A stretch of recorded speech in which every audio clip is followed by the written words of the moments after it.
జై భగీరథ, జై భగీరథ, జై భగీరథ, జై భగీరథ, జై భగీరథ.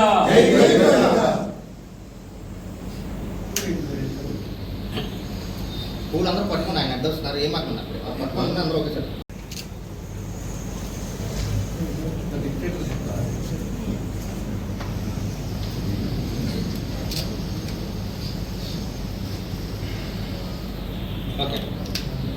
నమస్కారం.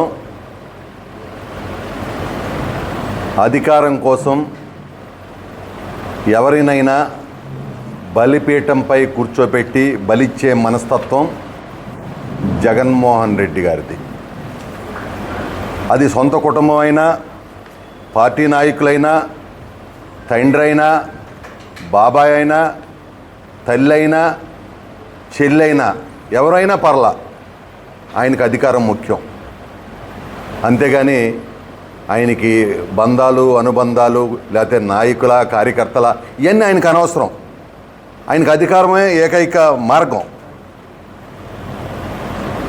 అందుకు ఉదాహరణే తన తండ్రి చనిపోతే హెలికాప్టర్ ప్రమాదంలో ఆయన తాపీగా హైదరాబాదులో మరి ముఖ్యమంత్రి పదవి కోసం సంతకాల సేకరణ పనిలో ఉన్నాడు. అంటే ఆయనకి ఆ రోజు నుంచే శవాల పునాదుల మీద పార్టీ నిర్మాణం చేసుకున్నాడు. ఆ రోజు తండ్రిని అడ్డం పెట్టుకున్నాడు. ఈ మధ్య గత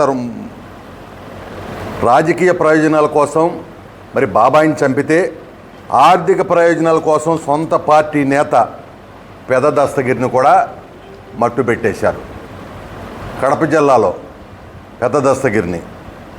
ఎందుకంటే అవినాష్ రెడ్డికి, రవీంద్రనాథ్ రెడ్డికి వర్గానికి మరి తాడేపల్లి బిగ్ బాస్కి బినామీగా దస్తగిరి వ్యవహరిస్తామన్నాడు. ఎందుకంటే వీళ్ళకు ఒక అలవాటు ఉంది, ఎవరినైనా చంపేస్తారు, రాత్రి చంపుతారు, పగలెళ్ళి వీళ్ళే పరామర్శిస్తూ ఉంటారు ఏం తెలియనట్టుగా, అమాయకంగా. ఎందుకంటే మనం ఆ రోజు చూసాం వివేకానంద రెడ్డి హత్య కేసులో కూడా అవినాష్ రెడ్డి అమాయకంగా మరి నటించి నివాళులు అర్పించి యాక్షన్ చేశాడు. దస్తగిరి విషయంలో కూడా అంతే. ప్రధాన నిందితుడు ఎవరైతే ఉన్నారో బండి నిత్యానందరెడ్డి హాస్పిటల్కి వెళ్ళి కన్నీళ్లు పెట్టుకుని పెద్ద ఆస్కార్ అవార్డుకి ఎంపికయ్యే విధంగా యాక్షన్ చేశాడు. వీళ్ళకి అలవాటు అనమాట, రేతిరేసేస్తారు, పగలెళ్ళి పరామర్శిస్తూ ఉంటారు. ఇది జే గ్యాంగ్ యొక్క ఇది. ఎందుకంటే ఏదైతే దస్తగిరి ఉన్నాడో 500 కోట్ల విలువైన 150 పైగా ఆస్తి లావాదేవీలు అడ్డుగా నిలిచాడని ఈరోజు దస్తగిరిని నిర్దాక్షిణ్యంగా చంపేశారు. ఏదైతే మరి చంపినప్పుడు వైసీపీ నేత మరి పెద్ద దస్తగిరి ఎవరైతే ఉండారో మరి పరామర్శించడానికి రోడ్డు మ్యాప్ సిద్ధం చేసుకున్నటువంటి జగన్మోహన్ రెడ్డి ఎందుకు జగన్మోహన్ రెడ్డి గారు మరి పరామర్శించలేదు? కడపలోనే ఉండారు ఆయన, ఎందుకు మరి కనీసం దాని మీద ఖండన కూడా మరి ఆయన చేయలే. గత 5 సంవత్సరాలుగా దస్తగిరిని ముందు పెట్టి మరి వైసీపీ గ్యాంగ్ ఎవరైతే ముఠా ఎవరైతే ఉండారో భూముల్ని కబ్జా చేసిన మాట వాస్తవం కాదా అని నేను చెప్పి అడుగుతా ఉన్నా. సర్వే నెంబర్ 492లోని ప్రభుత్వ భూమిలో మరి వెంచర్లు వేసి అమ్మిన నీచ చరిత్ర మరి తాడేపల్లి ప్యాలెస్ పెద్దలది కాదా? కడపలో ఉన్నటువంటి ఏదైతే 492 సర్వే నెంబర్ ఉందో ప్రభుత్వ భూమిని వెంచర్లు వేసి అమ్మించారు. ఆ వెంచర్లో కూడా 12 లక్షల రూపాయలు మరి పెట్టి సెంటుకు 12 లక్షలు పెట్టి దస్తగిరిని ప్రధానంగా ముందు పెట్టి అమ్మించి మరి ఆ వచ్చిన సొమ్ముతోనే అదే వెంచర్లో ఒక ప్యాలెస్ కట్టించి మరి జగన్మోహన్ రెడ్డి మేనమామ అయినటువంటి రవీంద్రనాథ్ రెడ్డికి మరి గిఫ్ట్గా ఇచ్చాడు ఎవరో దస్తగిరి. జగన్ మేనమామకు గిఫ్ట్గా దస్తగిరి ప్యాలెస్ ఇస్తే మరి ఏదైతే జగన్మోహన్ రెడ్డి గ్యాంగు దస్తగిరి బాడిన కుటుంబ సభ్యులకి రిటర్న్ గిఫ్ట్గా ఇచ్చారు. అంటే వీళ్ళకి ఇవన్నీ కూడా అలవాటు. దస్తగిరి చంపింది వైసీపీ రౌడీలు, చంపించింది వైసీపీ రౌడీలు, స్క్రిప్టు వచ్చి తాడేపల్లి ప్యాలెస్ నుంచి వచ్చింది, చంపింది వైసీపీ నాయకులు చంపేశారు. మరి ఇంత దుర్మార్గంగా రాజకీయం కోసం, డబ్బు కోసం, ధనం కోసం నీచాతి నీచంగా ఇవాళ వీళ్ళు ప్రవర్తిస్తూ ఉన్నారు. ఎందుకంటే గతంలో మనం చూసాం, వైఎస్ రాజశేఖర రెడ్డి గారు చనిపోయినప్పుడు ఆ రోజున ఎవరైనా తండ్రి చనిపోతే అరే ఏ విధంగా జరిగింది, ఏం చేయాలి ఏంటి అని అదే వదిలేసి ఆ రోజున ముఖ్యమంత్రి పదవి కోసం మరి చిరంజీవి గారు ఆ రోజు పార్టీ పెట్టుంటే ఆయన దగ్గరికి సంతకాలకు వెళ్ళారు. ఆయన ఇది సమయం కాదు, ఇదేంట్రా బాబు అక్కడ తండ్రి చచ్చిపోయింటే మీరు సంతకాలు ఏంటంటే వెనక్కి వచ్చారు వీళ్ళు. అంటే శవాల పునాదుల మీద మరి పార్టీ నిర్మాణం చేశారు ఆ రోజు నాయుడు. ఆ తర్వాత వివేకానంద రెడ్డి గారిది బాబాయిది గొడ్డలిపోటు చూసాం. దాన్ని కూడా ఆ రోజున నారాసుర రక్త చరిత్ర అని చెప్పి ఆ రోజు రాసి ఆ రోజు కూడా ఎంత నాటకం ఆడారు, ఆ రోజు కూడా ఎంత యాక్షన్ చేశారు. చంపిన వాళ్ళు వెళ్ళి అక్కడికి వెళ్ళి ఏడిసి యాక్షన్ చేసి మరి జగన్మోహన్ రెడ్డి గారు చక్కగా తాపి కారు వేసుకుంటా మాట్లాడుకుంటా స్క్రిప్ట్ అంతా సిద్ధం చేసుకుని వచ్చి మరి రక్త చరిత్ర అన్నది ఆఖరికి సొంత చెల్లి ఇవాళ రోడ్డును పడి ఆనాడు సిబిఐ దర్యాప్తు కావాలన్న జగన్మోహన్ రెడ్డి ఆ తర్వాత వద్దని ఇవాళ సొంత చెల్లెల్ని కూడా మరి ఇబ్బంది పెట్టేటువంటి పరిస్థితిని, సొంత బాబాయిని ఆ రోజున రాజకీయం కోసం తన అధికారంలోకి రావటం కోసం హత్య చేయించిన మాట వాస్తవం కాదా?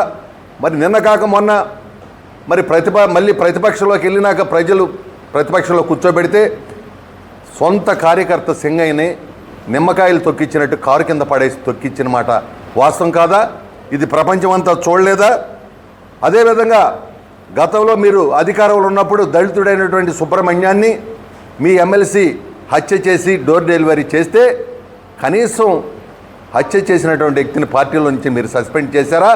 చేయకపోగా ఆయన ఊరేగించుకుని తీసుకొచ్చి నీ పక్కన కూర్చోబెట్టుకుని మేము హత్యలు చేయించినా సరే మా నాయకులు మేము పోషించుకుంటాం, మా నాయకులు మేము సమర్థిస్తాం, వాళ్ళు దళితులైనా మాకు అవసరం లేదు, ఎవరైనా మాకు అవసరం లేదని చెప్పి మీరు ఆ రోజున చేసిన మాట వాస్తవం కాదా? ఈరోజు ఎవరైతే దస్తగిరి విషయంలో మరి హత్య విషయంలో ఉన్నారో వాళ్ళందరూ తగిన మూల్యం చెల్లించుకోవాల్సింది ఉంటుంది. ఖచ్చితంగా ఎవరినైనా కూడా ఈ రోజున ఎవరైతే దస్తగిరి హత్యలో ఉన్నారో ప్రత్యక్షంగా పరోక్షంగా అందరిని కూడా మరి బయటకు పడేటట్టు ఈ ప్రభుత్వం అదేవిధంగా పోలీసు వారు ఖచ్చితంగా మరి రాబోయేటువంటి రోజుల్లో మరి వాళ్ళ యొక్క నిజ స్వరూపాన్ని బయట పెడతాం ఖాయం. జగన్మోహన్ రెడ్డి పదవి కోసం ఎంతటికైనా తెగించేటటువంటి వ్యక్తి.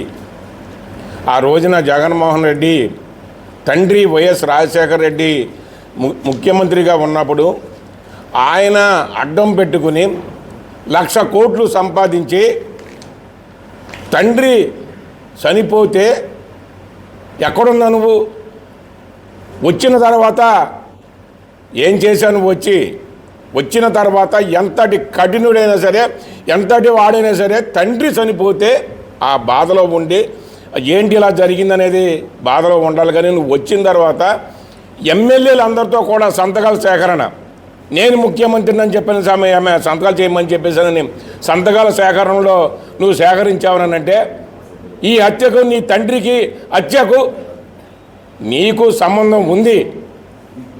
అది బయట పెట్టకుండా ఆ రోజున రిలయన్స్ వాళ్ళ మీద కూడా నెట్టేసేటువంటి పరిస్థితి ఆ రోజున చేసావు నువ్వు.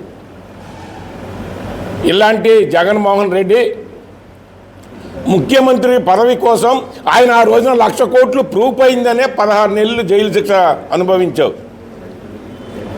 అప్పుడు నువ్వు జైల్లో ఉండగా నీ తల్లి నీ చెల్లి ఇద్దరు కూడా రోడ్డు మీదకి వచ్చి నీ కోసం పాదయాత్ర చేసి నిన్ను ముఖ్యమంత్రిగా చేసే నువ్వు ఇచ్చినటువంటి రిటర్న్ గిఫ్ట్ ఏంటి?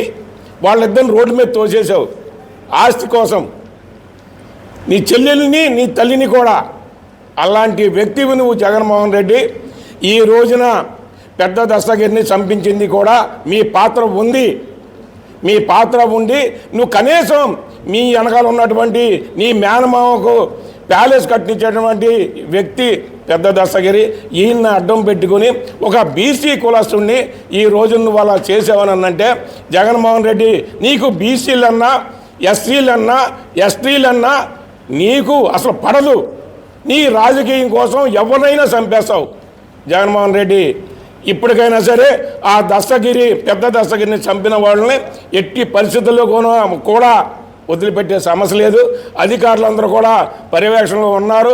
ఆయన్ని బయటికి తీసుకొచ్చి తగిన శిక్ష అనుభవించే వరకు కూడా ప్రభుత్వం కానివ్వండి, అలాగే పోలీసు వ్యవస్థ కూడా మంచి పగడబందీగా చేస్తున్నారు. కాబట్టి నీ బండారం అంతా బయటపడే రోజులు చాలా దగ్గరలోనే ఉన్నాయని చెప్పారని జగన్మోహన్ రెడ్డిని ఇంకోసారి హెచ్చరిస్తున్నాం. 1,29,000 కోట్లు నష్టాన్ని చంద్రబాబు నాయుడు గారు ఆ బాకీలు తీరుస్తూ ఇవాళ పర్యావరణ హితమైన విద్యుత్తును ప్రోత్సహించి రాష్ట్రంలో నాణ్యమైన విద్యుత్ అందిస్తూ విద్యుత్ కొరత అనేది లేకుండా రాష్ట్ర ప్రజలకు చేనేత రంగానికి కానీ ఎస్సీలకు కానీ అలాగే సన్నకారు రైతులకు కానీ ఆక్వా రంగానికి కానీ అనుకున్న మాట ప్రకారంగా ఎలక్షన్లో ఇచ్చిన హామీ మేరకు ఆయన కరెంటు ఉచితంగా కొన్ని చోట్ల సబ్సిడీ మీద కొన్ని చోట్ల ఇస్తూ నాణ్యమైన కరెంటుని ఇస్తూ ఇవాళ రోజున గ్రీన్ సిలికాన్ వ్యాలీని పెట్టి దాంట్లో 55,400 కోట్ల రూపాయలు పెట్టుబడి పెట్టి దాంట్లో 2,100 డైరెక్ట్గా ఉద్యోగాలు, ప్రత్యక్షంగా పరోక్షంగా ఇంకా అనేక వేల మందికి ఉద్యోగాలు అవకాశాలు కల్పిస్తూ ఇవాళ రోజున రాష్ట్రంలో విద్యుత్తుని పర్యావరణ హితంగా సోలార్ కానీ ఇవాళ గ్రీన్ కరెంట్ కానీ ఇదంతా కూడా ఉత్పత్తి చేస్తూ ఇవాళ రోజున రాష్ట్రంలో కరెంటు కొరత అనేది లేకుండా చేస్తున్నారు. జగన్మోహన్ రెడ్డి హయాంలో రాష్ట్రం అనేక నష్టాలను చవిచూసింది. అనేక అవకతవకలకు పాల్పడ్డారు, అవినీతికి పాల్పడ్డారు, హత్యలకు పాల్పడ్డారు. ఇవాళ రోజున అటన్నిటి మీద కూడా ఎంక్వైరీ జరుగుతూ ఉంది. మీరు చేసిన ఘోరాల మీద నేరాల మీద ఎంక్వైరీ చేస్తూ ఉంటే దాన్ని కక్ష సాధింపు చర్య అని చెప్పి దుష్ప్రచారం చేస్తూ ఉన్నారు. మీ హయాంలో మరి ఇవాళ రోజున మీ బాబాయ్ వివేకానంద రెడ్డి ఎలా చనిపోయాడు, అతను దాన్ని ఆత్మహత్య కింద చిత్రీకరించాలని ట్రై చేశారు మీరు. ఇవాళ రోజున అన్ని ఎంక్వైరీలు జరుగుతూ ఉన్నాయి. మీ హయాంలో మద్యం కుంభకోణం జరిగింది, కొన్ని వేల కోట్ల రూపాయల దోపిడీ జరిగింది. దానిపైన ఎంక్వైరీ చేస్తూ ఉన్నారు, అందరినీ అరెస్ట్ చేసి చర్యలు తీసుకుంటూ ఉన్నారు. ఇవాళ రోజున మీరు చేసిన నేరాలు ఘోరాల మీద అవినీతి ఆరోపణల మీద మేము చర్యలు తీసుకుంటూ ఉంటే, ప్రభుత్వం ఎంక్వైరీ చేస్తూ ఉంటే దాని మీద కక్ష సాధింపు ధోరణితో ఉన్నారని చెప్పి మీరు దుష్ప్రచారం చేస్తారు. ఇది కక్ష సాధింపు కాదు, ఇది మీరు చేసిన ఇంకా వెలికి తీయాల్సిన జరుగుతూ ఉంది, ఎంక్వైరీ జరుగుతూ ఉంది. మీ హయాంలో జరిగిన అవినీతి మీద అన్నిటి మీద కూడా మీరు ఎంత మా మీద దుష్ప్రచారం చేసినా కూడా మీ పైన మీ హయాంలో మీ పాలనలో జరిగినటువంటి అవినీతి ఆరోపణలను కానీ అవకతవకల మీద కానీ అన్నిటి మీద చర్య తీసుకోవడం జరుగుతుంది. ఈ రాష్ట్రాన్ని అభివృద్ధి చేయడం ధ్యేయంగా ఇవాళ కుటుంబ ప్రభుత్వం తీసుకుంది. ఇవాళ అనేక మంది పారిశ్రామికవేత్తలు మీ హయాంలో పారిపోయారు. పారిపోయిన పారిశ్రామికవేత్తలందరినీ కూడా మళ్ళీ ధైర్యం చెప్పి తీసుకొచ్చి ఇవాళ రాష్ట్రంలో అనేక పరిశ్రమలు నెలకొల్పుతూ ఉన్నాం. ఇవాళ రోజున మళ్ళీ నిరుద్యోగ సమస్య లేకుండా గతంలో చంద్రబాబు నాయుడు గారు ఎలా అయితే జాబు రావాలి అంటే బాబు గారు రావాలనే దాన్ని నిజం చేస్తూ ఇవాళ బాబు గారు వచ్చారు. అలాగే జాబులందరికీ కూడా వచ్చే విధంగా మరి పరిశ్రమలను నెలకొల్పి నిరుద్యోగ సమస్యను పరిష్కరిస్తారు.